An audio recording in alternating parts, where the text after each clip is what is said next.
Hi friends, welcome back to ನಮ್ಮ YouTube channel. ನಾನು ನಿಮ್ಮ ಪ್ರೀತಿಯ ಅಭಿಷೇಕ್ ಮೋರೆ. ಇಂದು ಹೇಳುವ ವಿಷಯ ಏನೆಂದರೆ, ನಿನ್ನೆ ಆದಂಥ ಮ್ಯಾಚ್ GT ವರ್ಸಸ್ ಪಂಜಾಬ್ ವಿರುದ್ಧ ಮ್ಯಾಚ್ ಆಗಿತ್ತು. ಆದರೆ ಏನು ಮಾಡಬೇಕು, ಪ್ರಸಿದ್ಧ ಕೃಷ್ಣ ಅವರು ತಮ್ಮ ಎಲ್ಲ ಪ್ರಯತ್ನವನ್ನು ಮಾಡ್ತಾರೆ. ಆದರೂ ಕೂಡ ಪಂಜಾಬ್ ಅವರು ಕೊನೆಯ 5 ಬಾಲ್ ಉಳಿಸಿ ಮ್ಯಾಚನ್ನು ಗೆಲ್ತಾರೆ.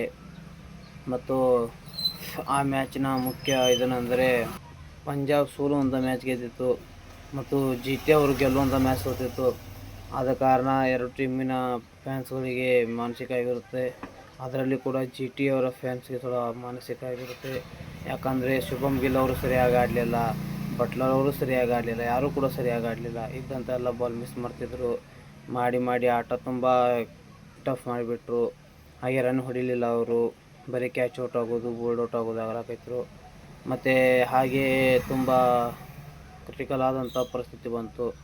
ಆಗ ನಮ್ಮ ಕರ್ನಾಟಕದ ಹೆಮ್ಮೆಯ ಬಾಲರ್ ಆದಂಥ ಪ್ರಸಿದ್ಧ ಕೃಷ್ಣ ಅವರು ನಿಂತು ತನ್ನ ಆಟವನ್ನು ಮಿಂಚಿ ಎಲ್ಲರಿಗೆ ಕರ್ನಾಟಕದ ಬಗ್ಗೆ ಕೀರ್ತಿ ಎತ್ತಿ ಹಿಡಿದು ಗುಜರಾತ್ ಟೀಮ್ನ ಗೆಲುವಿನತ್ತ ಒಯ್ತಾರೆ.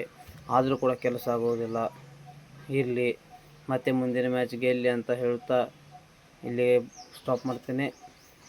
ಹಾಗೆ ನಮ್ಮ ಪೇಜ್ನ ಫಾಲೋ ಮಾಡಿ, ಸಬ್ಸ್ಕ್ರೈಬ್ ಮಾಡಿ, ಮತ್ತು ನಮ್ಮ ವಿಡಿಯೋಗಳಿಗೆ ಲೈಕ್ ಮಾಡಿ, ಒಳ್ಳೆಯ ಕಮೆಂಟ್ ಮಾಡಿ. ಧನ್ಯವಾದಗಳು.